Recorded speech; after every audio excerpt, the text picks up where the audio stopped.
Okay, on today's episode of Wrong Tool for the Job, I'm going to be trying to drill through these 3 pressure treated 2x4s using a 3/4 inch spade bit and a Milwaukee screwdriver. Yeah, Milwaukee makes a screwdriver.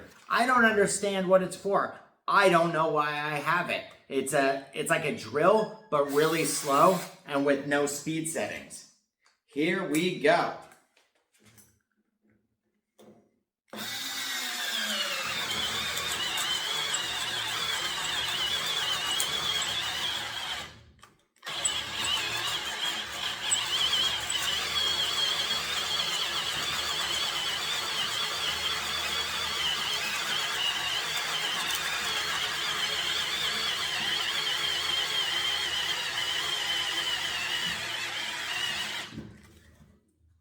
It's amazing.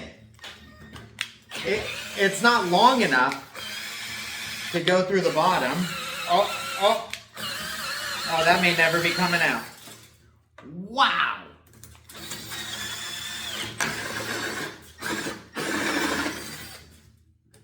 Yeah, went straight through. Ooh. Whoa. Wow. I don't have a lot to say about that. Trust me, bro. Oh, you're a dusty hoe. Trust me, bro. Oh, I said, trust me, bro.